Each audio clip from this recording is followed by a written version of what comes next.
Light ಇರ್ಲಿ, ಹಾಲ್ ಇರ್ಲಿ, kitchen ಇರ್ಲಿ, ಬೆಡ್ರೂಮ್ ಇರ್ಲಿ, ಬಾತ್ರೂಮ್ ಇರ್ಲಿ, ಮನೆ ಮೂಲೆ ಮೂಲೆನೂ ಈ ಎಕ್ಸ್ಟಿಮಿ ಪ್ರೊಜೆಕ್ಟರ್ ಥಿಯೇಟರ್ ಮಾಡ್ಬಿಡುತ್ತೆ. ಬೆಳಗ್ಗೆಯಿಂದ ಸಂಜೆವರೆಗೂ ನಾನ್ ಯಾವಾಗ್ಲೂ ವರ್ಕ್ ವರ್ಕ್ ವರ್ಕ್ ಅಂತಾನೆ ಇರ್ತೀನಿ. ನನ್ನ ಸ್ಟ್ರೆಸ್ ಟೈಮ್ ಅಲ್ಲಿ ನನಗ್ ಫ್ರೆಂಡ್ ಆಗಿದ್ದು ಎಕ್ಸ್ಟಿಮಿ ಪ್ರೊಜೆಕ್ಟರ್. ಇದ್ ಒಂದಿದ್ರೆ ಸಾಕು, ನನ್ ಮನೇಲಿ ಯಾರಿಲ್ಲ ಅಂದ್ರೂ ಯೋಚನೆ ಇಲ್ಲ. ಒಬ್ಳೆ ಇದ್ರ ಜೊತೆ ಮೂವಿ ನೋಡ್ತಾ ಆರಾಮಾಗಿ ಟೈಮ್ ಸ್ಪೆಂಡ್ ಮಾಡ್ತೀನಿ. ಈ ಪ್ರೊಜೆಕ್ಟರ್ ನ ಪಿಕ್ಚರ್ ಕ್ವಾಲಿಟಿ ಅಂತೂ ಥಿಯೇಟರ್ ಅಲ್ಲಿ ನಾವು ಮೂವಿ ನೋಡ್ತೀವಲ್ಲ ಅದೇ ತರ ವೈಬ್ ಕೊಡುತ್ತೆ. ಫೀಲ್ ಅಂತೂ ಸಖತ್ ಪೀಸ್ಫುಲ್ ಆಗಿರುತ್ತೆ. ಈ ಸ್ಲೀಕ್ ಮಾಡರ್ನ್ ಡಿಸೈನ್ ಮಾತ್ರ ನಮ್ಮನೆ ಮೂಲೆ ಮೂಲೆಗೂ ಸೆಟ್ ಆಗುತ್ತೆ. ಈ ಪ್ರೊಜೆಕ್ಟರ್ ನ 180 ಡಿಗ್ರಿ ವರೆಗೂ ರೊಟೇಟ್ ಮಾಡ್ಕೋಬಹುದು. ಬೆಡ್ರೂಮ್ ಅಲ್ಲಿ ಬೆಡ್ ಮೇಲೆ ಮಲ್ಕೊಂಡು ಮೇಲ್ಗಡೆ ಮೂವಿ ನೋಡಬಹುದು. ಇಷ್ಟೇ ಅಲ್ಲ, 7 to 8 ಆಂಬಿಯಂಟ್ ಲೈಟಿಂಗ್ಸ್ ಕೂಡ ಇದೆ. ಆಟೋ ಕೀ ಸ್ಟೋನ್ ಕರೆಕ್ಷನ್ ಇರೋದ್ರಿಂದ ಪಿಕ್ಚರ್ ನ ಮನೆ ಯಾವ ಮೂಲೆಯಲ್ಲಿ ಬೇಕಾದ್ರೂ ಹಾಕಿ ಅದನ್ನ ಸ್ಕ್ವಯರ್ಡ್ ಆಗಿ ನೀವೇ ಸೆಟ್ ಮಾಡ್ಕೋಬಹುದು. ಇದ್ರ ಸ್ಪೆಷಾಲಿಟಿ ಏನ್ ಗೊತ್ತಾ? ನೀವ್ ಇದನ್ನ ಚಾರ್ಜ್ ಮಾಡಿಟ್ಕೊಂಡ್ರೆ ಸಾಕು. ಮನೆಯಲ್ಲಿ ಪವರ್ ಇಲ್ಲ ಅಂದ್ರೂ ಪರವಾಗಿಲ್ಲ, ಯಾವಾಗ ಬೇಕಾದ್ರೂ ಮೂವಿ ನೋಡಬಹುದು. Google TV, Netflix, prime, Disney, YouTube, apple TV, Max, ಅಯ್ಯೋ ಈ ಲಿಸ್ಟ್ ಓದ್ತಾ ಇದ್ರೆ ನಮಗೆ ಟಿವಿ ಅವಶ್ಯಕತೆನೇ ಇಲ್ಲ ಅನ್ಸುತ್ತೆ. ಸ್ಪೆಷಾಲಿಟಿ ಏನ್ ಗೊತ್ತಾ?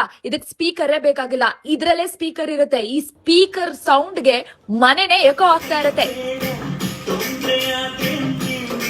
ವಾರೆ ವಾ, ಈ ಪ್ರೊಜೆಕ್ಟರ್ ನಮ್ಮನೇಲೂ ಇರಬಾರ್ದು ಅಂತ ಯೋಚನೆ ಮಾಡ್ತಿದ್ರ? ಜಾಸ್ತಿ ಯೋಚನೆ ಮಾಡಬೇಡಿ, ಲಿಂಕ್ ಅಂತ ಕಮೆಂಟ್ ಮಾಡಿ, ಬೇಗ ಲಿಂಕ್ ಕಳಿಸ್ತೀನಿ. ಮೂವಿ ನೋಡೋ ಟೈಮ್ ಆಯ್ತು, ಬಾಯ್.